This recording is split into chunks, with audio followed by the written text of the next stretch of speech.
that, or I'm assuming that some of you understand the basics of taxation.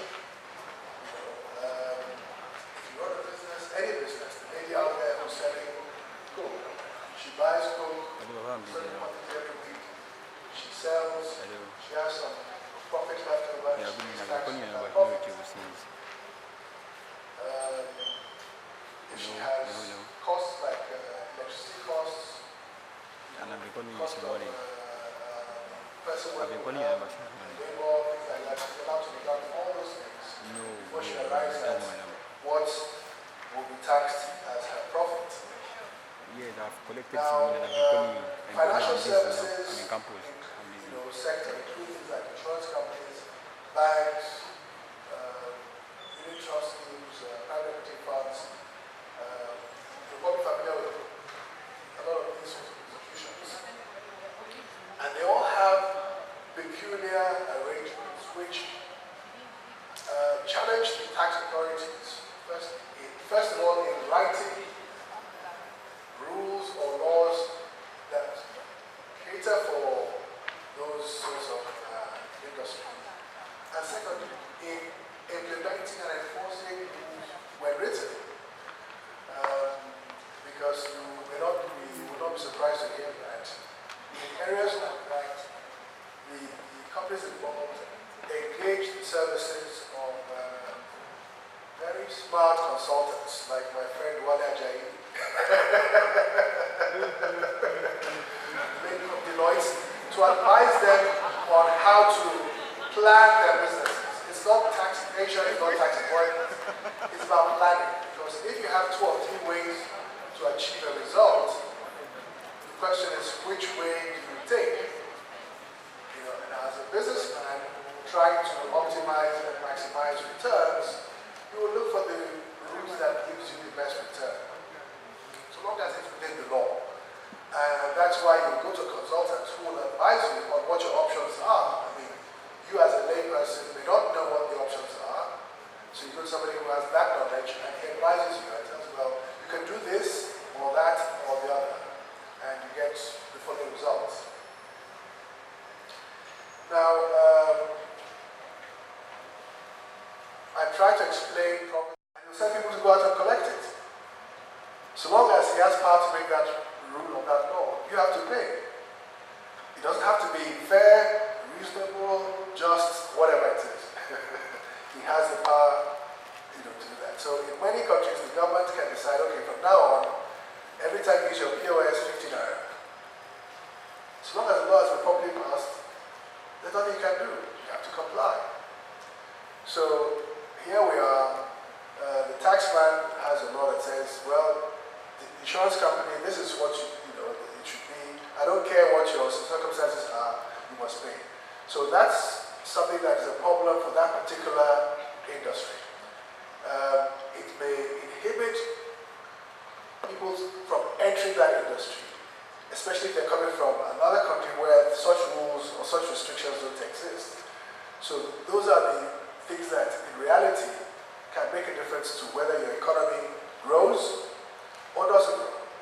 At the moment, the government has said that insurance companies should increase their capital base, that is, the amount of capital that they use for the business. If, on the other hand, rules like this exist, then you can see how it can be challenging for those same companies to attract new investors into this sector. So time will tell. They have a deadline of sometime next year, whether they will all be able to raise the money to meet this target, or some of them will actually have to go out of business. But you can see how tax laws can affect business, the economy, and each of us.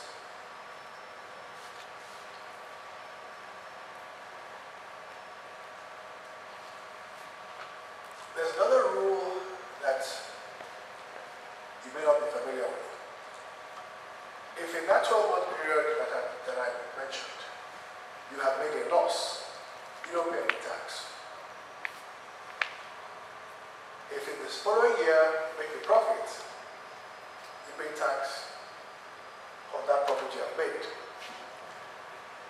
Now, some will look at it and say, well, it's unfair. If I made a big loss this year and a small profit next year, why should I, if you look at it over 2 years, I've still not really made a profit. So, should I be able to carry the loss over?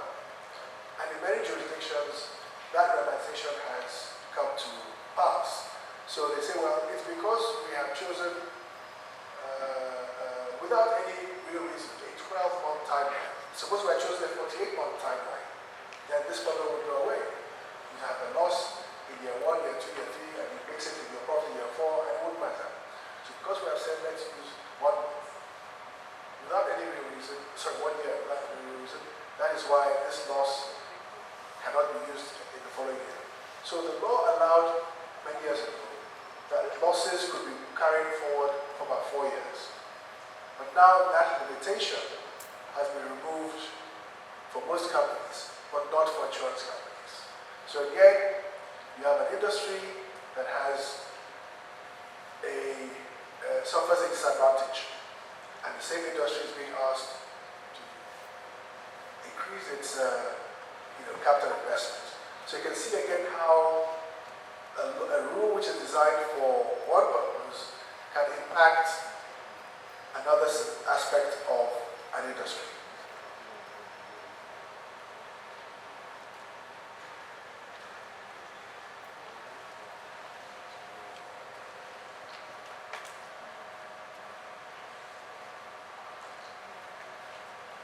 There is, again, another rule that in some ways is unfair on insurance companies. There is a provision for a minimum amount of tax, regardless of what business you're in. Many years ago, the tax authorities decided that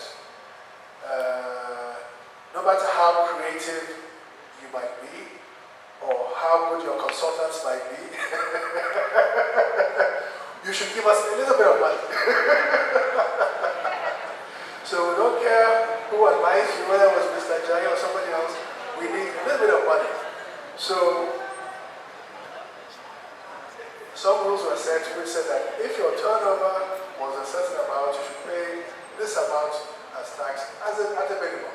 And we know you didn't make a profit, but we need some money. We need to run the country. So this rule was introduced for all companies. But for insurance companies, again, they are somewhat at a disadvantage. And what is expected of them is slightly higher than what's expected of every other type of company. So I don't know why insurance companies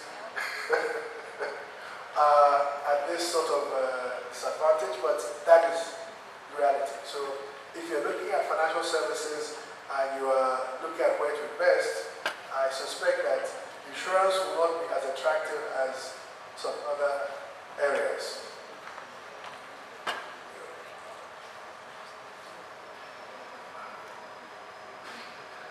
Another